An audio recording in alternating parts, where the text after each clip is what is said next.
Siemens arenoje ketvirtadienį susirinkę krepšinio gerbėjai rungtynėse tarp Vilniaus Lietuvos Ryto ir Malagos Unikahos turėjo išskirtinę galimybę išvysti, kaip kelią į krepšinio olimpą pradeda jaunieji sostinės krepšinio mokyklos krepšininkai.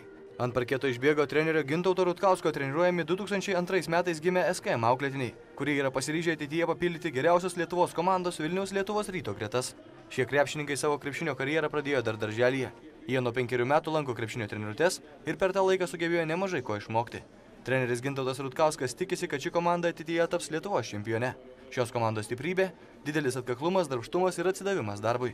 Galvoju, kad vaikai nepasimetė,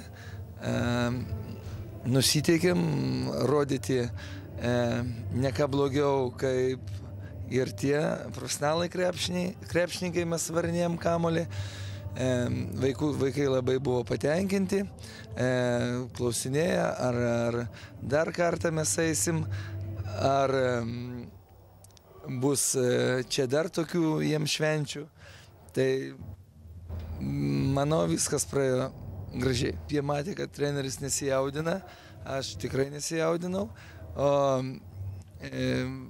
kažkaip tai pasisėmė iš vaikučių, iš vaikų, jie iš manęs pasisėmė tos energijos, to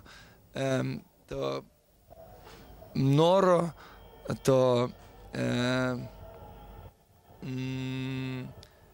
tos drąsos ir taip gavosi, kad vieni iš kitų. Šie vaikinai ne tik treniruojasi, bet ir dalyvauja varžybose. Šį sezoną Gintauto Rutkausko auklėtiniai jau spėjo debiutuoti sostinės krepšinio mokyklos rudens krepšinio čempionate ir ten sugebėjo įkasti net 2 metais vyresniems varžovams. Treneris sako, kad daugiausiai dėmesio skiria kamuolio valdymo technikai, todėl galite patys įsitikinti, kad Gintauto Rutkausko auklėtiniai yra tikri kamuolio varymo virtuozai. Net Simas Jasaitis ir kiti Lietuvos Ryto žaidėjai galėtų pasimokyti iš šių vaikinų. Sostinės krepšinio mokykla dėkoja Vilniaus Lietuvos Ryto komandai už palaikymą ir nuoširdžią pagalbą. Stengsimės jūsų neapvilti.